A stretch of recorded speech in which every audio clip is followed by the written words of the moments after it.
Minecraft Crafters, this is Mad Mommy with another episode of Minecraft Craftiness. Today I'm going to show you how to make your own customized Creeper t-shirt. Now what you're seeing right now is the Creeper t-shirt I made for my 5-year-old son. The same little boy who is fortunate enough to have all those wonderful wooden blocks that I made last episode. But this time I'm going to also show you how to make an adult size one. So to give you an example, this is what it's going to look like, the finished product. Okay, you are going to need a couple of supplies. First of all, you're going to need one green t-shirt. And I picked this wonderful lime green because it really makes the graphic pop.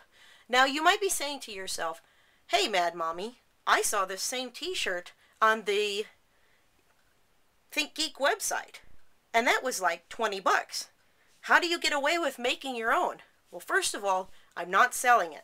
Second of all, Notch has given permission for people to use the .png file of the creeper face to make your own t-shirt. So what ThinkGeek is doing is legal and licensed, but you can make your own legally.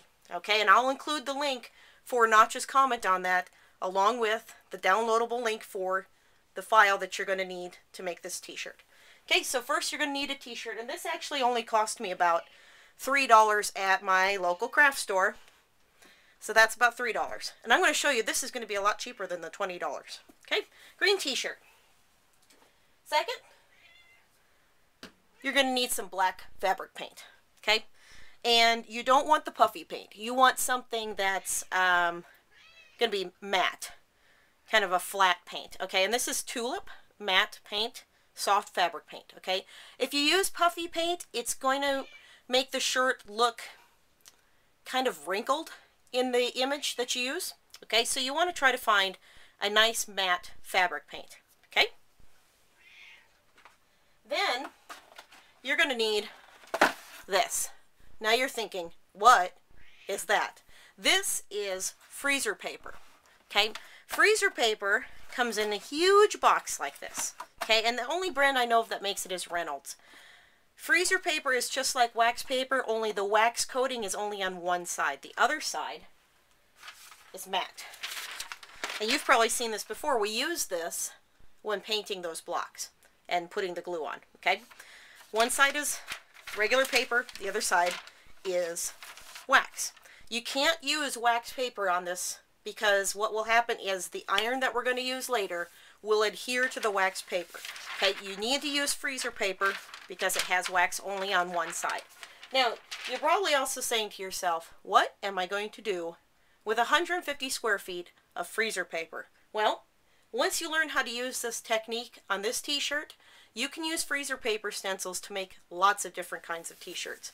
It's kind of like doing your own silk screening, and that's why I'm going to show you this in this episode. Okay, and honestly, this was only about $4. If you went out and got specialty t-shirt stencil adhesive papers that you can run through your printer, they cost about $5 for one sheet. Less than $5, 150 square feet means lots and lots of shirts. Get creative. Okay? You are going to need a paintbrush. I love these foam brushes. Just buy yourself a big bag of them. You'll use them. And the creeper face .png file. Okay, this is the one that Notch has given permission for us to use on t-shirts. Okay, so first things first, you're going to take this creeper face and your freezer paper, and you're going to trace the image. So you're going to lay this down, waxy side down, and I hope you can see this. You can kind of faintly see the image of the creeper face behind the paper. That's what you want. If you can't see it very well, you can put it where there's a light source behind it. Some people have light boxes. I'm not saying you have to go out and get one. You probably don't need one. You can probably just see it as long as the table you're using is a lighter color. If you put this down on a black table, you are not going to see the image. Okay, so you're going to take a pencil, you're going to need a ruler, and you're going to trace the image. And I'm just going to use this real simply. So you want to trace this entire image onto your freezer paper. Okay, now that I've got it traced out, I'm going to go ahead and cut out this image. So first, I can remove my template now. We don't need this anymore. You can use it another time. The only difference between using freezer paper and using an actual screen printing screen or stencil is that this is a one-time use. So that's where having that 150 square feet would come in handy if you're going to make more than one of these. So what you want to do is you're going to have to cut out this portion of the image. The portion that was dark in that graphic, that's the portion you need to cut out as a template. This is going to be your screen printing template to use directly on your fabric. So a lot of people will use an X-Acto knife. I use a paper trimmer, and I just cut very carefully along the edges. You don't need one of these, you just need an X-Acto knife. You can even use a scissors if you have to. You're not going to get those nice crisp corners, but next thing you're going to do then is cut out this image. Okay, campers, it's cut out now, right? This is the way it's going to look on your t-shirt. You've got the waxy side down on this paper, okay? You also need to cut a page of this freezer paper slightly larger than this area. Slip it inside the t-shirt, okay? Inside, not on the back, but inside, so that it's on the other side of this layer, okay? And you want that waxy side up. So you're going to make a waxy sandwich in between, okay? So this is waxy side down. The piece of freezer paper inside the shirt is waxy side up. And what that other piece is going to do is it's going to keep the paint from soaking through and ruining the rest of your t-shirt. Here comes the important part. You're going to take your iron, and you want it on a dry setting. Okay, you don't want steam for this. And you're going to iron on this piece of freezer paper. Be careful, because here these corners are not going to probably be attached anymore. And see, I'm going to end up ripping it. Oh, don't I feel like Julia Child when she would make a mistake. Oh, you just kind of keep moving on. Okay, and by doing this too, I'm also attaching that page beneath, and I'm making sure that I've got this fabric nice and smooth for the painting. I forgot to mention, really important, that when you buy your t-shirt that you wash it and dry it before you do this, because there's stuff that they put on clothes called sizing, and that protects the garment from any dirt or damage during shipping, and you've got to get that out before paint and such will adhere properly. When you wash it normally, the way you would normally. When you dry it, do not use fabric softener. That will put another coat on it that will cause the paint not to adhere properly. Okay, so just an important note, wash it, dry it before you paint it, no fabric softener. Okay, so using an extra piece of your freezer paper, you're going to put some paint down.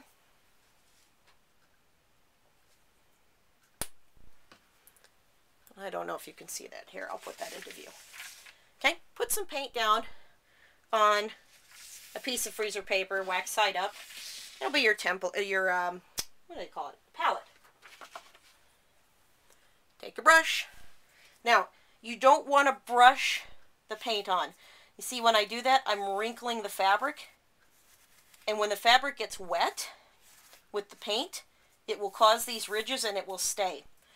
We're going to do something that's kind of similar to stenciling walls that they used to do, I think it was around the turn of the century. Useless knowledge. It's called stippling. You get some paint on your brush, and you stipple, which means you're popping it up and down. Okay? And that ensures that you're getting paint into the fiber, but you're not brushing it. Okay? And because we iron this down, this paint should not go under the corners and the edges here. That's why it's good to use freezer paper. Okay? So you're going to keep stippling.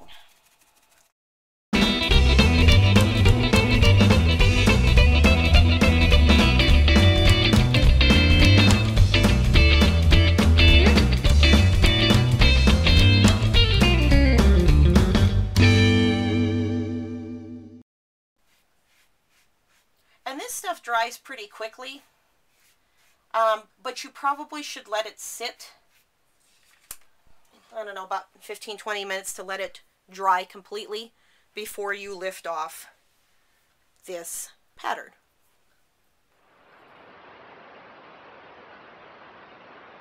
Wow, isn't that ironic?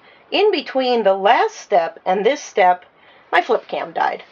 So we move on with a different camera, and now, of course, the t-shirt is dry. So that's okay. Egg on my face. Here's something to watch for. Right here, I've got a little extra paint. When I was brushing along, I was not paying attention to where the edge of my freezer paper was. It's not a big deal. My husband will still wear it. If he won't wear it, I'll wear it. But it's something to keep in mind. And also, I have a little bit here that went out under the boundary. Why? I didn't iron it well enough. I didn't check the edges. That's what happens when you get into a hurry. So, fair viewers, you have now been warned. Learn from my mistakes. Move on. What I forgot to mention at the beginning of this video, and I feel pretty bad about it now, but I'm going to include a link for it. The steps to making this t-shirt, I got partly through my own experience in making this kind of t-shirt. I've used this kind of stencil before with freezer paper, but this particular idea, I give credit to Pamela on Instructables.com. That's where I got the idea. Great step-by-step instructions. I just like to do things visually. I'm a visual learner. I like to show step-by-step how to do it. Instead of just pictures, I thought I'd show you in action. So, there you have it. Your own Creeper t-shirt. Let's break down the cost. $3 t-shirt. Paint was about $2. Brushes, hopefully you've already purchased, but maybe about $1. So what are we at? 3, 6. See, that's terrible. My math is already gone. We're at about 7. About $7, $8. Freezer paper, another $4. $12. $12 versus $20 plus shipping and tax. Okay? And if you use coupons, like I did, I got the paint on sale, I got the t-shirt on sale, I think I even got the brushes on sale. You can do this for less than 20 bucks. And then you're a proud owner of a Creeper t-shirt. I hope you enjoyed this episode of Minecraft Craftiness. See you later.